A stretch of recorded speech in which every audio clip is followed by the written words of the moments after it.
बिस्मिल्लाहिर्रहमानिर्रहीम। Thank you so much. कुछ कोशिश करूँगा कि जो भी बयान करूँ, लेकिन जो ये 3-4 अयाम में जो तजर्बा हुआ उससे कुछ अच्छी चीज़ें भी ज़रा जहन में समा गई हैं। सबसे पहले तो मैं मोहतरम स्पीकर अयाज सादिक साहब का शुक्रिया अदा करना चाहता हूँ कि उन्होंने हमारे प्रोडक्शन आर्डर जारी किए। दूसरा शुक्रिया फिर अयाज सादिक साहब का अदा करना चाहता हूँ कि उन्होंने इस सियासी जो माहौल है इस मुल्क में कि जहाँ ट्रेजरी और अपोजिशन हाथ मिलाने के रवादार नहीं है और जहाँ टॉक शोज़ में और मुल्क में हर जगह पे नफ़रत और रकाबत और इज़्ज़त जो हैं वो गेलोर कर रहा है, लेकिन अयाज सादिक साहब ने तमाम मेंबरान असम्बली के लिए वहाँ खाने का एहतमाम किया। फिर आज हमें सुना जो हमारी गुजारिशात थी। एनी हाउ ये जो पार्लियामान के साथ हुआ, काश ये न हुआ होता। पार्लियामेंट की बिल्डिंग के अंदर मेरे कोलीग्स गिरफ्तार हुए, वो अपना किस्सा अपनी बारी पे ख़ुद सुनाएंगे, लेकिन जो मुझ पे गुजरी वो मैं इस पूरे अवाम के सामने इसलिए रखना चाहता हूँ कि मैंने हमेशा बहैसियत एक वकील अगर राना सनाउल्लाह पे कोई गलत केस बना था तो उसकी मजम्मत की थी। अगर साद रफ़ीक या खाकान अब्बासी या PMLN के जितने लीडर्स को सेल में डाला गया था तो मैं इसकी मजम्मत करता आया था। और आइंदा भी अगर अता तारड़ साहब या ख्वाजा आसिफ साहब जो कि पाकिस्तान तहरीक इंसाफ में इन दो से बहुत ज़्यादा नफ़रत की जाती है, लेकिन अगर कोई इनके गरेबान पे असम्बली के गेट पे हाथ डालेगा और अगर PTI का इक़्तिदार हुआ, मैं कसम उठाता हूँ कि मैं जाऊँगा और वो हाथ में उखाड़ूँगा। मोहतरम स्पीकर साहब, हुआ ये कि मैं असम्बली के इजलास से बाहर निकला तो बाहर पुलिस की नफरी कड़ी थी, SHO को SR थे, सेक्रेटेरिएट थे, दीगर SHOs थे और मेरी तरफ आगे आए। मैंने पूछा शीशा नीचे करके कि अगर कोई वारंट है या कोई FIR है तो मुझे दिखा दे तो मैं आपके साथ चला जाता हूँ। इससे पहले हमारे मेंबरान असम्बली, चूँकि मैं डिप्टी स्पीकर साहब को मैंने रिक्वेस्ट की कि आप मुझे बोलने का मौका दें, बाहर नफरी आई हुई है हमारी गिरफ्तारी के पीछे, तो इस पर मैं बोलना चाहता था। उन्होंने कहा आप बोलेंगे, लेकिन फिर वो मौका दिए बगैर जनाब कुर्सी छोड़ के चले गए। बाहर जाके हमने मशवरा किया, मेंबरान असम्बली ने, हम कोई 70 लोग थे और मैंने उनको ये मशवरा दिया था, हर एक के पास 5-6 गार्ड्स थे। मैंने कहा जी पुलिस वाले 200-250 हैं, हम 300-350 बनते हैं, तो आओ जी बाहर इनके साथ मैदान कारज़ार बना ही लेते हैं। और ये एग्री कर गए। मेरे दोस्त बैठे हुए हैं और पूरी दुनिया को दिखाना चाहता था कि पार्लियामेंटेरियन की इस तरह बेतौकीरी होती है।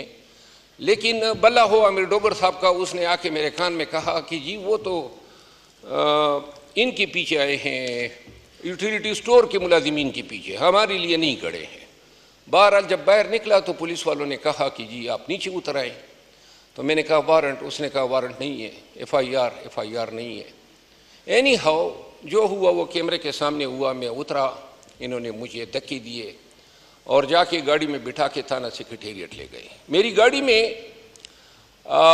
मेरे गार्ड्स थे, 5 क्लाशन कॉफ़ी थी, पिस्तौल था मेरा और इसके अलावा मेरा पर्स था, थोड़ी बहुत रकम थी।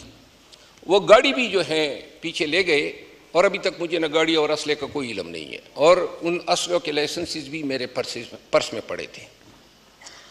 सेक्रेटेरिएट थाने में 3 बजे रात तक मुझे रखा गया। ना कोई बेड दिया गया, न कुछ खाने को दिया गया और ना किसी से बात करने दी गई।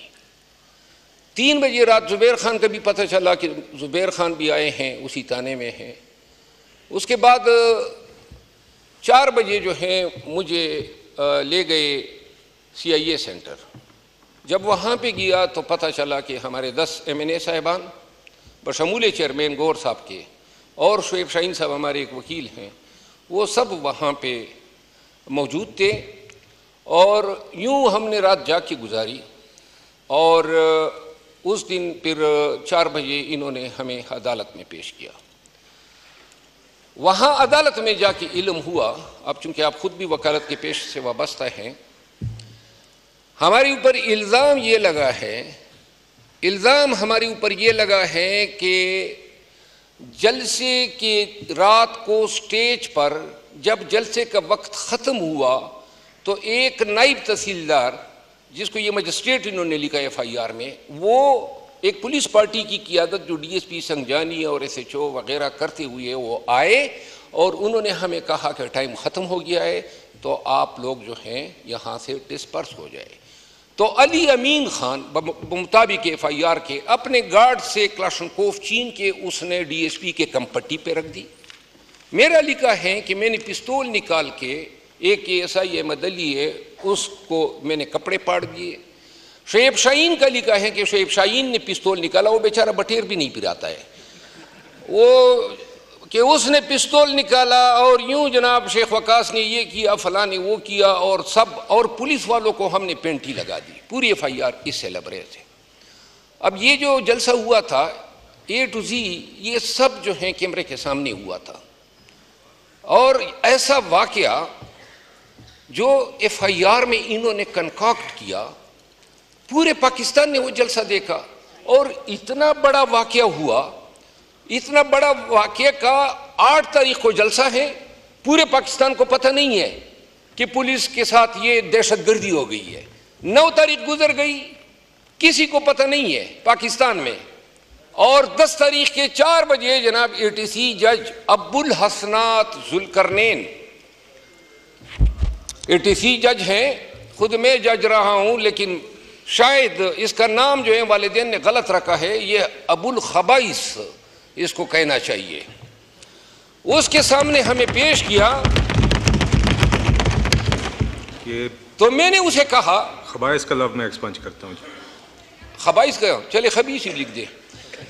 तो मैंने उन्हें कहा कि हजरत ये जो वाक़या हुआ है सिवाय ज़बानी इल्ज़ाम के कोई शवाहिद, कोई सबूत, कोई दलील, कोई मंतिक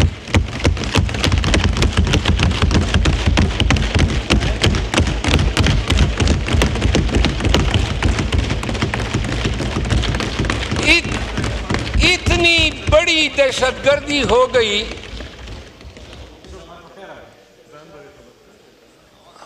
इतनी बड़ी दहशतगर्दी हो गई, ना पुलिस ने इंडाउट जारी किया,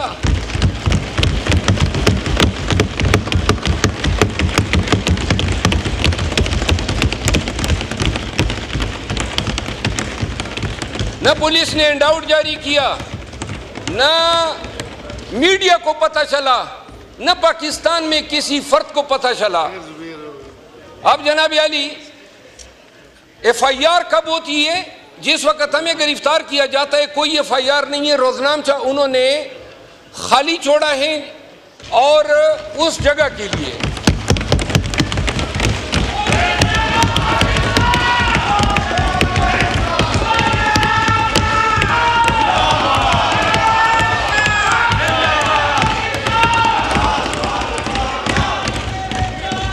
जज साहब को मरवत साहब बात जारी रखें।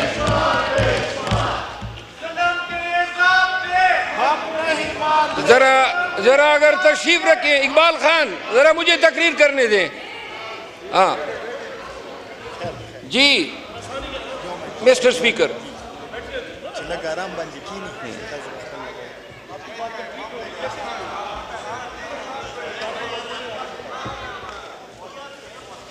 मरवत साहब आपकी बात मुकम्मल होगी? नहीं मुकम्मल अभी मुकम्मल जारी रखें जी, काइंडली कंक्लूड करें। कर रहा हूं सर। जी। तो इसके बाद हमारे खिलाफ जो FIR हुई, उस FIR में अल्लाह ताला हाजिर नाज़िर जज के सामने मैंने ये कहा कि अगर एक भी गवाह आ जाए और कलमतन कह दे कि एक हर्फ दुरुस्त है तो जितना रिमांड ये चाहते हैं दे दे। बहरहाल रिमांड उस जज साहब ने उस जज साहब ने 8 दिन का हमारा फिजिकल रिमांड दे दिया। ये जज साहब जो हैं जब से आया है मखसूस टाइम पे लाए गए। इन्होंने इमरान खान को सजा दी, पीटीआई के शाह महमूद कुरैशी साहब, सनम जावेद, शाह महमूद कुरैशी साहब, इन तमाम के रिमांड जो है, इसीलिए ये बैठा होता है। बहरहाल रिमांड के बाद हमें ले गए CTD headquarter. Your honour 2 minute आपकी तवज्जो दरकार है। सीटीडी हेडक्वार्टर ले जाने के बाद रात को जो मैं मतलब पे आ जाता हूँ, 9:30 बजे मुझे कुछ पुलिस वाले जो शक्ल से पुलिस वाले नजर आ रहे थे, क्योंकि उन्होंने यूनिफॉर्में नहीं पहनी थी, उन्होंने कहा जी कि आपको हमने कहीं ले जाना है। जरा तवज्जो दरकार है आप सबकी, अगर काइंडली नशिस्तों पे तशरीफ रख लें। उन्होंने मुझे गाड़ी में बिठाया रात के 9:30 बजे। ये मेरे तमाम दोस्त जो थे वो उसी सीटीडी बिल्डिंग में मौजूद रहे और मुझे नीचे जाके उन्होंने मेरे आंखों पे कपड़ा बांध दिया। कपड़ा बांधने के बाद गाड़ी ट्रेवल कर गई कि 6-7 मिनट के बाद जो है मुझे उतारा और इसके बाद बंदी हुई आंखों के साथ उन्होंने मुझे लान में घुमाना शुरू किया। 1.5 घंटे के बाद तंग आके मैंने पट्टी खोली तो वो पुलिस लाइन का लान था और जिस पे बड़ा फरोख था वो कि वो मुझे फिर पट्टी बांध के एक उधरी कहीं किसी घर में ले गए। वहाँ जब उस घर में मुझे ले गए तो उस दिन मैंने एक बयान दिया था जज की अदालत में, आईजी इस्लामाबाद के ख़िलाफ़, क्योंकि ये जो पर्चा इसने किया था, मैं ला इलाहा इल्लल्लाह मुहम्मद रसूलुल्लाह, अल्लाह ताला की ज़ात की कसम की इसका एक हर्फ भी दुरुस्त नहीं है। कोई किसी जुर्म का सिरे से इर्तिकाब नहीं हुआ था, न कोई शवाहिद हैं। लेकिन तो मैंने कहा था कि इससे बेहतर है कि ये आईजी जो है वो शुरू करें। अब वो लफ्ज़ मैं खुद ही हज़फ कर लेता हूँ।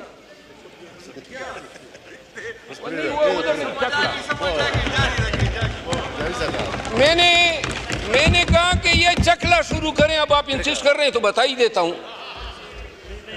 तो इसके बाद वहां 4 लोग बैठे थे नकाबपोश।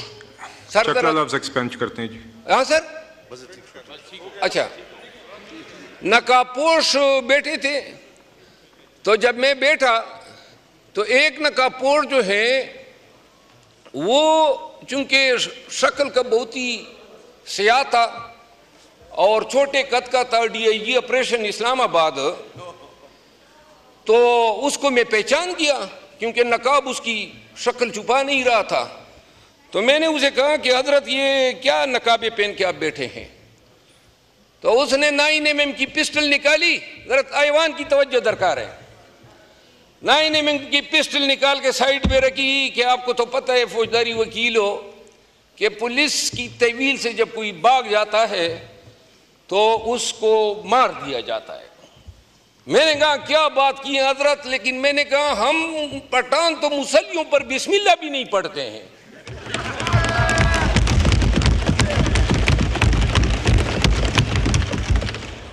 मैंने कहा तुम्हारा चिनोट भी मालूम है, मुल्तान का घर भी मालूम है और लाहौर का घर भी मालूम है।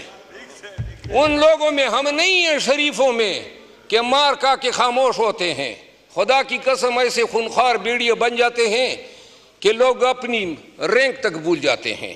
बहरहाल आगे से जब मैंने उसे कहा कि हम बिस्मिल्लाह नहीं पढ़ते हैं तो इसके बाद हमारे दरमियान हाथापाई होने को आई। तो इसके बाद पुलिस वाले आए, उन्होंने मुझे एक स्टोर में बंद कर दिया। ये आपके मुअज़्ज़ज़ ऐवान के एक मुअज़्ज़ज़ मिंबर की रुदाद है। और 2.5 घंटे मुझे बंद रखा, उसमें पंखा नहीं था। और 2.5 घंटे के बाद 3:30 बजे रात को इन्होंने मुझे वहां से निकाला, यानी ये जो रात गुजरी है। और 3:30 बजे रात को निकालने के बाद फिर गाड़ी में पट्टी बांध के मुझे ले गए एक और जगह पे। तो जब पट्टी खोली तो वो वही जगह थी CIA सेंटर जहां मैं पहली रात को ले गए थे। फिर इन्होंने मुझे लॉकअप में डाला। लॉकअप में डाल के एक चटाई बिछी हुई थी, उस पे मैं जब सोने के लिए गया तो 5:30 बजे थे। उसके बाद मैं अभी तक जाग रहा हूं। यानी जब से गिरफ्तार हुआ हूं नींद हमने नहीं देखी है। कसूर कोई नहीं है, सिर्फ और सिर्फ पाकिस्तान तहरीक इंसाफ से ताल्लुक है।